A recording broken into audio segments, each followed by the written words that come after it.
এটা হলো একটা তড়িৎ সার্কিট। তাহলে এই সার্কিটের মধ্য দিয়ে I পরিমাণ বিদ্যুৎ প্রবাহিত হয় এবং এখানে একটি রোধ 6 ওহম, আরেকটি রোধ 4 ওহম এবং আরেকটি রোধ কত 12 ওহম দেওয়া আছে। এখানে টোটাল তিনটা রোধ কি দেওয়া আছে এবং এখানে একটি নিরাপত্তা ফিউজ দেওয়া আছে। এই ফিউজের মাত্রাটা হচ্ছে কত 2 অ্যাম্পিয়ার ফিউজ, মানে এখানে কি 2 অ্যাম্পিয়ার ফিউজ দেওয়া আছে। এই 2 অ্যাম্পিয়ার ফিউজ বলতে বোঝায় এখানে এই ফিউজের মধ্যে দিয়ে সর্বোচ্চ 2 অ্যাম্পিয়ার বিদ্যুৎ প্রবাহিত হতে পারবে। এর বেশি বিদ্যুৎ প্রবাহিত হলে এই ফিউজটি কি অক্ষত থাকবে না বা কি ঘুরে যাবে। আর এখানে তড়িৎচালক শক্তিটা দেওয়া আছে কত 12 ভোল্ট দিয়ে দিয়েছে।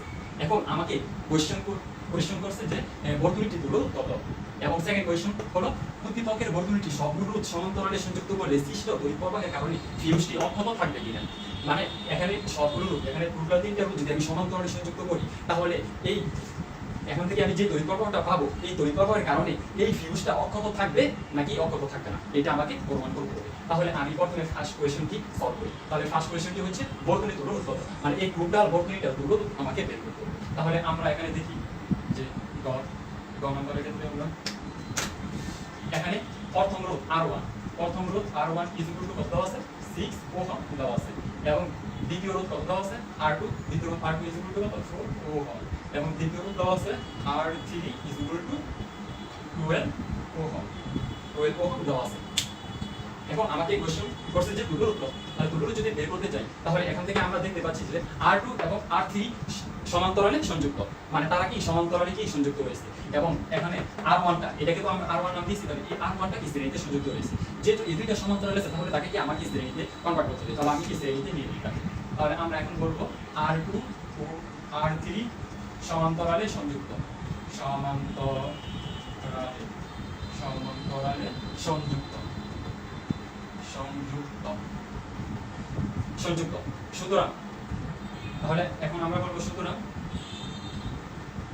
সুতরাং RP, তাহলে এখান থেকে আমরা বলতে হবে কত, সুতরাং 1/RP, তাহলে 1/RP ইজ ইকুয়াল টু, তাহলে সমান্তরালে থাকার সূত্রটা কি হবে 1/R1 প্লাস 1/R, যেহেতু আমার 2 নম্বর রুটটা সমান্তরাল এবং 3 নম্বর রুটটা সমান্তরাল, তাহলে এখানে আমরা দিব কত 2 নম্বর রুট, আর এখানে দিব কত আমরা 3 নম্বর রুটটা কি দিয়ে দিব, তাহলে 3 নম্বর রুটটা কি আমরা দিয়ে দিব। তাহলে এখানে আমরা কি এর মানগুলো বসিয়ে দিব, এর মানগুলো যদি বসিয়ে দেই তাহলে আমরা এখান থেকে দেখতে পাচ্ছি 1/, তাহলে R2টা কত 4 ওহম, R2টা হচ্ছে কত 4 ওহম প্লাস এখানে R3টা হচ্ছে কত 12 ওহম, তাহলে 12 ওহম তো আছে। তাহলে এখান থেকে আমি যদি এটা সলভ করি তাহলে এখান থেকে পাবো কত 12 ওহম, আর এখানে থাকবে কত 3 প্লাস 1 থাকবে, বা ওহমটা আমরা কি না দিতে পারি। তারপর এখান থেকে আমি পাবো কত, যে উপরে পাবো 4 আর নিচে পাবো কত 12, বা এখান থেকে আমি পাবো যদি কাটাকাটি করি তাহলে পাবো কত 1/3 নিচে কত 12, মানে 1/3। সুতরাং আমরা এখান থেকে RP বলতে পারি কত, সুতরাং এখান থেকে আমরা RPটা বলতে পারি RPটা বলতে পারি কত 3 ওহম। যদি আমি এটাকে উঠিয়ে দিই তাহলে আমি RPটা পেয়ে গেলাম কত 3 ওহম। এখন এই RP এবং R1 রূপটা কি শ্রেণীতে কি সংযুক্ত, সুতরাং আমার এখানে বলতে হবে RP ও R1 শ্রেণীতে সংযুক্ত,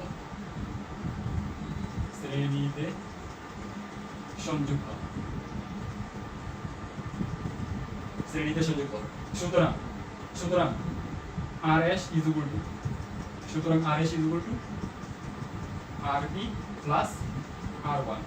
সুতরাং এখান থেকে আমরা পাবো কত, RPটা হচ্ছে কত 3 ওহম, RPটা হচ্ছে 3 প্লাস এখানে R1টা হচ্ছে কত 6 ওহম, তাহলে এখান থেকে আমি পাচ্ছি কত, আমি পাচ্ছি 3 প্লাস 6, তার মানে কত এখানে 9 ওহম কি আমি কি পেয়ে গেলাম। তাহলে এখানে আমি পেয়ে গেলাম 9 ওহম, তাহলে 9 ওহম কি আমি RSটা পেয়ে গেলাম।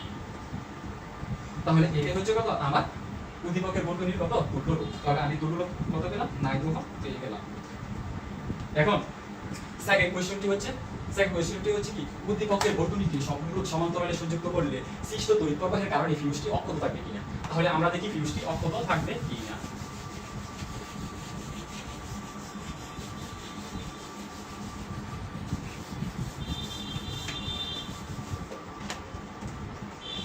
তাহলে এখানে আমরা বলি কখন নম্বরের জন্য, তাহলে এখানে প্রথম রোধটা কত R1 ইকুয়াল টু কত দেওয়া আছে 6 ওহম দেওয়া আছে, এবং R2 ইজ ইকুয়াল টু কত দেওয়া আছে 4 ওহম দেওয়া আছে এবং R3 কত দেওয়া আছে 12 ওহম দেওয়া আছে এবং পরিচালক শক্তি কত দেওয়া আছে পরিচালক শক্তিটা ইজ ইকুয়াল টু কত 12 ভোল্ট এখানে কত 12 ভোল্ট দেওয়া আছে পরিচালক শক্তি।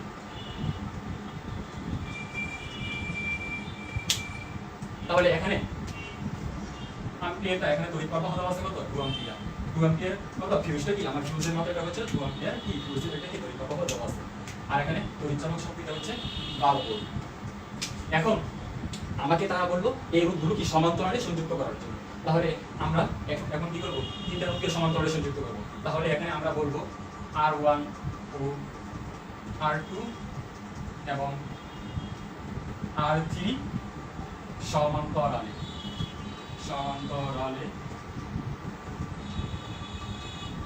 সংযুক্ত করি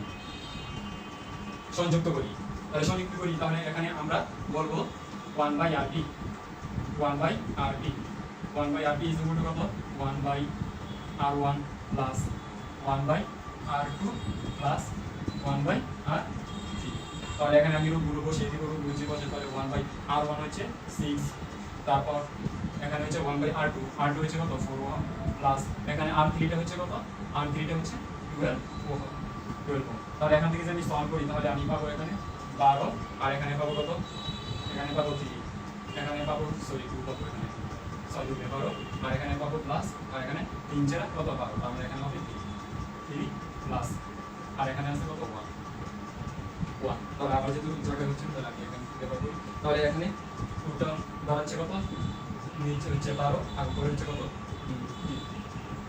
6 তার মানে এখানে যদি কাটাকাটি করি তাহলে পাবো কত পাবো হচ্ছে 1/2 তাহলে এখন থেকে আমি আরপি পাবো আরপি তাহলে এই জায়গাতে উঠিয়ে দিই তাহলে এখন থেকে আমি আরপিটা পাচ্ছি কত 2 ওহম পাচ্ছি আরপিটা আমি পাচ্ছি 2 ওহম তাহলে এখন থেকে আমি সমান্তরালে সংযুক্ত করলে আমি এখন থেকে পাচ্ছি কত 2 ওহম পাচ্ছি।